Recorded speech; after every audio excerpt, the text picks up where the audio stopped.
দুনিয়ার কুরমা নিজের গলা কাটা সন্তানের লাশ জমিনের মধ্যে দেখে নিজেকে কন্ট্রোল করতে পারে। এ বন্ধু, মা কান্না করছে আর আল্লাহর কাছে বলছে, আল্লাহ গো কি করব বুঝি না। আমার আল্লাহ বলেন, ওয়ালা বুলওয়ান্নাকুম বিশাইইম মিনাল খাউফি ওয়াল জু'i ওয়া নাকসিম মিনাল আমওয়ালি ওয়াল আনফুসি ওয়াস সামারাত ওয়া বাশশিরিস সাবিরিন।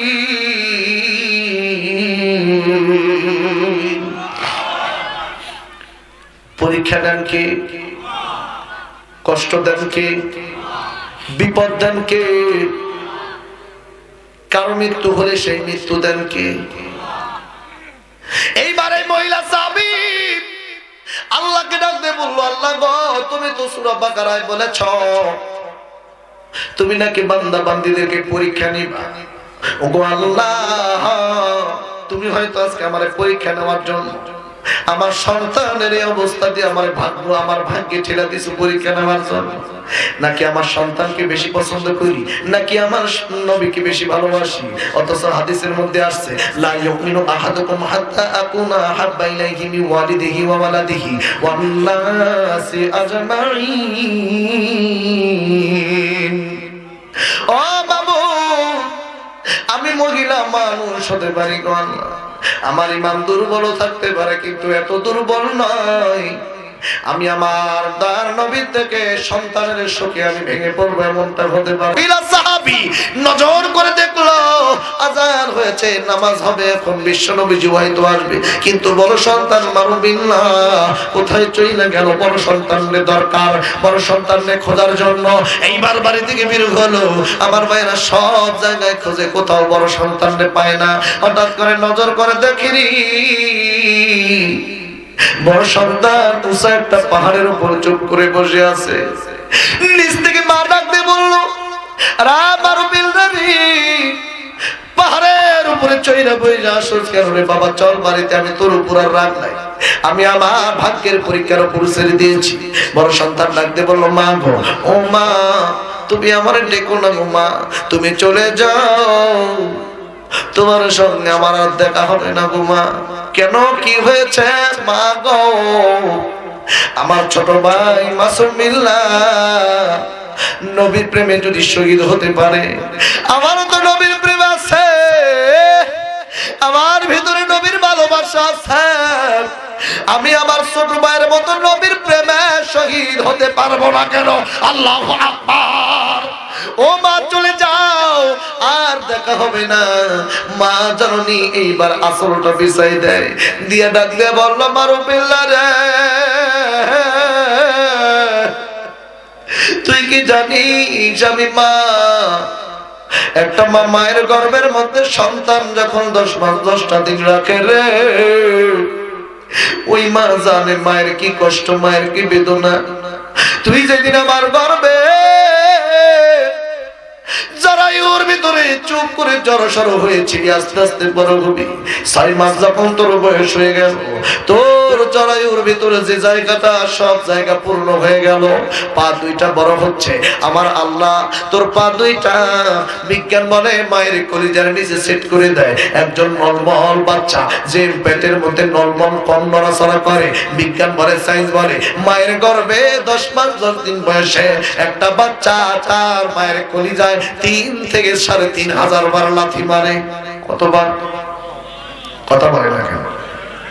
এক একটা লাথি মারার ওজন কত? এ পুরুষ মানুষেরা বুঝবে না। এরপরে বন্ধুরে, একজন সন্তান যখন দুনিয়াতে নরমাল ডেলিভারিতে যখন আসবে বাবাজি, বিজ্ঞান বলে, সায়েন্স বলে, শেষবারের মতো একটা লাথি মায়ের কলিজায়, যারা নরমাল ডেলিভারিতে আসে তারা একটা শেষ লাথি মারে। এখানে হয়তো অল্প সংখ্যক 2-4 জন থাকতে পারেন যারা সিজার ফিজারে হয়েছে, কিন্তু যারা অধিকাংশ নরমাল ডেলিভারিতে আসছেন বাজান, কারণ আগে তো এমন ডেলিভারি, এমন কিন্তু সিজার ফিজার ছিল নাকি? কথা বলেন, ছিল নাকি? বিজ্ঞান বলে একজন সন্তান মায়ের গর্ভ থেকে নরমাল ডেলিভারিতে যেই দিন দুনিয়ার জমিনে আসবে, শেষবারের মতো মায়ের কলিজায় একটা লাথি মারে। একজন পুরুষ মানুষের 20 থেকে 22টা হাড় যদি একসঙ্গে ভেঙে যায়, এই পুরুষ মানুষটা যত ব্যথা অনুভব করবে গো, এর থেকে বেশি ব্যথা তোমার আমার মা, তোমার আমার মায়ের কলিজায় যেদিন লাথি মেরে এসেছি, এই 20-22টা হাড় ভাঙা থেকেও বেশি ব্যথা তোমার আমার মা সেই দিন সহ্য করেছে। জোরে কোন আল্লাহু আকবার। যুবক ভাইরা যারা আছো, যুবকদেরকে বলছি, কোন মায়ের কষ্ট দাও, কোন বাবারে কষ্ট দাও, কোন মায়ের ধমকাও, খবর নিয়ে দেখো যাদের মা নাই তারাই বোঝে মা হারার কি বেদনা, যাদের বাবা নাই তারাই বোঝে বাবা নামক বৃক্ষ তাদের মাথার উপরে নাই রে। এই দুনিয়ায় সবাই তোমার পিছনে তোমার স্বার্থ নিয়ে আছে, তোমার পিছনে তুমি যে বউয়ের জন্য পাগল, তোমার বউটাও তোমার পিছনের সাথে স্বার্থ নিয়ে আছে। স্বার্থ নাই আজ কিছু দিও না, কিছু দিও না, তোমার বউ তোমার কাছে থাকবে না। স্বার্থবিহীন যদি দুনিয়াতে কেউ থাকে, তোমার মা ছিল, তোমার বাবা ছিল, যেই মা কোনদিন একটা নিজের ব্লাউজ কিনে নাই গো, কোনদিন নিজে একটা শাড়ি কিনে নাই। তোমার বাবা একটা শার্ট, সিরা শার্ট নিয়ে বর্ষাকাল কাটায়, গরমকাল কাটায়, শীতের কাল কাটায়। সিরা শার্ট পরে বাবা কত জায়গায় যায়, কোনদিন নতুন শার্টের চিন্তাও করে না। মানুষে বলে এত টাকা কামাই করো, নিজে একটা শার্ট কিনো না কেন? তোমার বাবা সেই দিন বলেছিল, বন্ধু আমার ছেলে একদিন বড় হবে গো, চাকরি করবে, শিক্ষায় শিক্ষিত হইবে, সেই দিন আমার দামি শার্ট কিনে দিবে। এরকম হাজারো আশা নিয়া কত বাবা তার সন্তানকে খেয়ে না খেয়ে মানুষ করে। আর এই সন্তান বড় হইয়া চাকরি করিয়া বিবাহ করিয়া সুন্দরী একটা বইয়ের পাল্লায় পড়িয়া এই সন্তানটা আমারে কষ্ট দেয়, মারে ভুলে যায়। মায়ের দরদ এখন বুঝবা না গো, যেদিন মা হারাইবা সেই দিন মা বুঝবা। কথা বলেন ঠিক কিনা? মায়ের কান্দন যাবতে জীবন,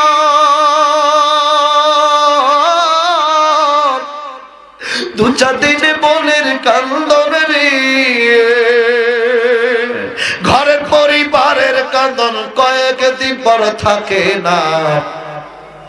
এমন জননী আমার দরম দুঃখী মা, জনম দুঃখিনী আমার প্রেম দরদি মা। মায়ের এক ধার দুধের দাম কাটিয়া গায়ের চাম, মায়ের এক ধার দুধের দাম, মায়ের এক ধার দুধের দাম কাটিয়া গায়ের চাম। পাহাপুর বানাইলে হরিণের শোধ হবে না, এমন দরদি আমার কেউ হবে না গো আমার মা গো, এমন দরদি আমার কেউ হবে না আমার মা গো। কথা বলেন ঠিক কিনা? এই জন্য বলবো যাদের মা নাই তারাই বোঝে মায়ের ব্যথা, মায়ের আকুল আবেদন। যুবক ভাইরা যেহেতু আজকে আয়োজন করেছে, যুবক ভাইদেরকে বলবো, যুবক ভাইরা কোনোদিন মায়ের কষ্ট দিও না, কোনোদিন বাবারে কষ্ট দিও না।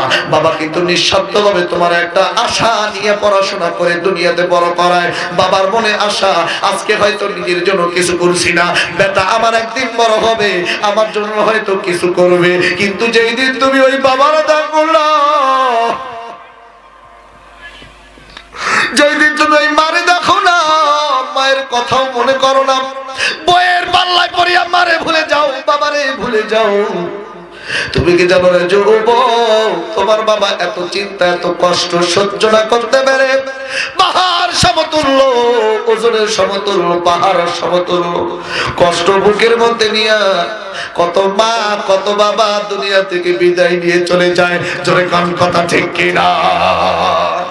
এই জন্য মায়ের কোনোদিন আঘাত দিও না রে যুবক, বাবারে কোনোদিন আঘাত দিও না। আজকে মায়ের কাছে যাইবা, মায়ের কাছে গিয়া বলবা, ও মা, ও মা, কত কষ্ট দিছি গো মা, মাফ করে দিও, আর কোনোদিন কষ্ট দেব না। আর যাদের মা নাই, এ যুবক ভাইরা, মুরব্বী বাবাজিরা, যাদের মা নাই বাবা নাই, কোনোদিন বলতে পারি না, কোনোদিন বলতে পারো নাই, কবরের কাছে চলে গিয়া দুটি চোখের পানি ছেড়ে দিয়া মায়ের কবরের সিধারে দাঁড়ায় বলো, মা গো, কোনোদিন বলতে পারি নাই মা তোমারে অনেক ভালোবাসতাম। বাবা কবরের কাছে গিয়া বলো, বাবা গো, কোনোদিন তো বলতে পারতাম না তোমারে ভালোবাসতাম গো বাবা, তোমারে হারানোর ব্যথা এখন পদে পদে বুঝতে পারি গো বাবা।